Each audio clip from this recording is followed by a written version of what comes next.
Rosselli. O nosso convidado nesse momento, ao vivo aqui na Rádio Bandeirantes, é o Marcelo Dias, presidente do Conselho, gentilmente atendendo a gente. Ô Marcelo, como que funciona a partir de agora, né, em relação às eleições para o próximo dia 14 de dezembro e em relação às chapas, né?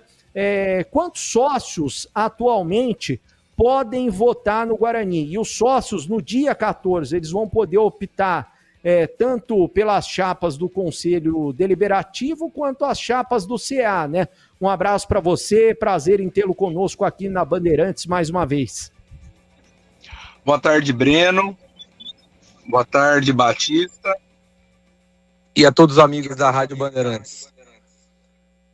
Deixa eu só arrumar meu celular aqui para que eu fale melhor com vocês. Nós recebemos as candidaturas, como o Breno bem ponderou, até o sábado último. Foram 4 candidaturas para o Conselho Deliberativo e Conselho Fiscal e 2 candidaturas para o Conselho de Administração. Nós temos hoje, Breno, aproximadamente 700 sócios que se encontram em condição de votação, salvo engano, tá?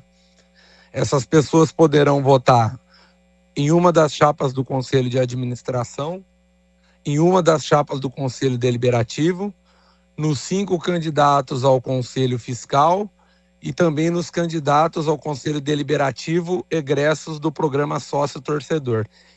Então, evidentemente, para essa última votação, a pessoa precisa ser titular de um dos planos do sócio campeão do Guarani. Então, são 4 votos que a pessoa pode fazer se ela for sócia patrimonial e também integrante do programa Sócio Campeão. Bom, estamos conversando com Marcelo Dias, que é presidente do Conselho Deliberativo do Guarani, falando sobre eleições do Guarani. As eleições acontecem no dia 14 de dezembro, um domingo. Ô Marcelo, de que horas a que horas o período dessas eleições no dia 14? E eu gostaria que você falasse a respeito da importância também do Conselho Deliberativo, porque muita gente não sabe, né? O que faz o presidente do Conselho Deliberativo, ou na hora de uma opção, quem a pessoa pode escolher, né? Tanto do Conselho Deliberativo quanto do Conselho Fiscal, até porque são importantes nesse sistema de gestão do clube, né, Marcelo? São importantíssimos, Breno, e vão se tornar ainda mais importantes dentro do novo Estatuto Social, com as alterações que foram aprovadas recentemente. O Conselho Deliberativo ganhou muitos afazeres, muitas competências, ele passa a ser um órgão muito mais participativo, com muito mais poder de se imiscuir na vida política do clube, e por conta disso é importantíssimo que as pessoas escolham bem. O Conselho Deliberativo, além de fiscalizar agora os atos do Conselho de Administração, ele pode tomar atitudes, ele pode, inclusive, suplantar atitudes do próprio Conselho de Administração. Ele passa a ser um órgão com muita força, que agora vai participar ainda mais ativamente. Nós tivemos muitos problemas até hoje no Conselho Deliberativo por limitação de poderes, por não conseguir, às vezes, participar de alguns processos decisórios, mas agora o Conselho Deliberativo tem sim essa tarefa, ele passa a ser um colegiado que atua de maneira supletiva e que pode, inclusive, em alguns momentos, desfazer decisões do Conselho de Administração ou exigir que o Conselho respeite determinadas diretrizes adotadas. O Conselho Fiscal continua sendo o órgão mais importante de fiscalização do clube. É ele quem fiscaliza as contas, principalmente a parte contábil do Guarani, a parte financeira do Guarani, para que saibamos que o clube tem feito um bom trabalho financeiro, aplicado devidamente os seus recursos. Então é importantíssimo, é relevantíssimo que as pessoas pensem muito bem e reflitam muito bem sobre em quem votar nessa eleição, também nesses órgãos, e não se prendam só ao Conselho de Administração.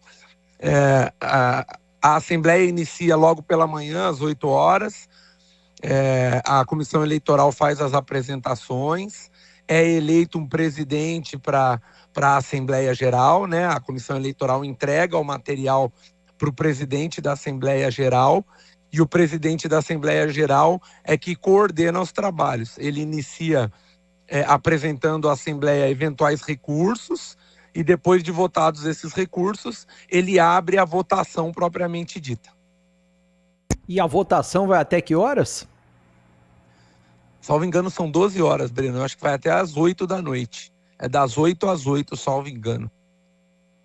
E logo depois já começa a contagem dos votos, né? Tanto para o Conselho Deliberativo Fiscal e também do CA, né? Exatamente. Encerrada a votação, fechadas as urnas, o presidente da Assembleia, juntamente com a comissão eleitoral, promovem a abertura, sempre na presença de membros representantes das chapas concorrentes. É feita a contagem e, terminada a contagem, já é anunciado o resultado. Bom, eu já vou passar para o Batista, só vou confirmar aqui os nomes das chapas inscritas no Conselho Deliberativo e Conselho Fiscal, né?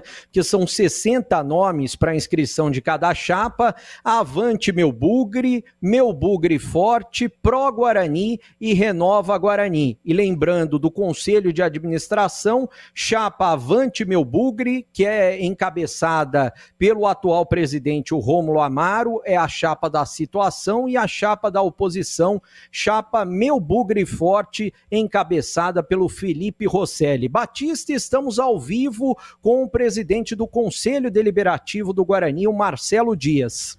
Marcelo Dias, advogado, doutor Marcelo Dias, é um prazer ouvi-lo uma vez mais aqui na Bandeirantes, Marcelo. Boa tarde, Batista. Sempre um prazer falar com você, meu amigo. Uma questão importante é sobre a inscrição das chapas. As chapas estão inscritas, mas existe uma comissão eleitoral. E aí só vai valer para que ela possa ser votada se passar pela comissão eleitoral. Ou seja, a chapa tem que ser homologada, não é isso? Perfeitamente, Batista. Nesse momento, nós estamos no prazo de impugnação. Então, ele se iniciou hoje, vai até quarta-feira, e os candidatos ou qualquer associado podem dirigir impugnações às candidaturas. Na quarta-feira, a comissão eleitoral, ao final do dia, vai se reunir, observar essas impugnações. Provavelmente, se houver impugnações, abrir prazo para que os impugnados possam se manifestar e exercer o contraditório e a ampla defesa. E depois a comissão eleitoral profere uma decisão homologatória ou não dessas candidaturas. Contra essa decisão, as pessoas interessadas podem interpor recurso para a Assembleia. Ou seja, se a chapa X for objeto de impugnação e ela for efetivamente impugnada, não tiver a sua candidatura homologada, a chapa X pode recorrer para a Assembleia. Se ela for homologada, a pessoa que apresentou a impugnação também pode recorrer para a Assembleia. É assim que funciona. E qual é o prazo final? Qual é o dia que a comissão eleitoral vai anunciar as chapas homologadas? Provavelmente essa decisão deve vir no sábado, Batista, para que na próxima semana, nos 5 dias da próxima semana, as chapas tenham prazo para apresentar os seus respectivos recursos para a Assembleia Eleitoral. Então, a gente tem até quarta-feira para as impugnações, depois, provavelmente, 2 dias de prazo para manifestações sobre essas impugnações, se elas sobrevierem, evidentemente. Pode ser que não tenha impugnação nenhuma, mas se elas sobrevierem, 2 dias para manifestações. E aí, provavelmente, no sábado, a comissão eleitoral profere a decisão, anuncia, publica essa decisão, e as chapas e candidatos têm a semana vindoura para apresentar os seus potenciais recursos. E uma pergunta final, eu não sei se você tem de cabeça o número de eleitores da última eleição, não muda muito, né? De uma eleição para outra. E qual é a expectativa do número de eleitores que deve comparecer nesta eleição marcada para o dia 14? Olha, Batista, eu vou falar de achismo, de orelhada pura, tá? Sim. Eu acredito que nós teremos em torno de 500 votantes, de 400 a 500 votantes. Esse é o perfil do Guarani do processo eleitoral atual. A gente tem, salvo engano, 700 pessoas aptas, devemos ter cerca de 500 votantes, de 400 a 500 votantes. Então tá bom, Marcelo, um abraço, muito obrigado pela entrevista, por atender uma vez mais aqui a Rádio Bandeirantes. Um abraço, Batista, Breno, todos os amigos da Bandeirantes. Tenham uma boa tarde. Muito obrigado, doutor Marcelo Dias, presidente do Conselho Deliberativo do Guarani. Seguindo o bebê. Bom, Batista, hoje eu já tinha prometido na sexta-feira, uma entrevista com o Arzu, preparador de goleiro.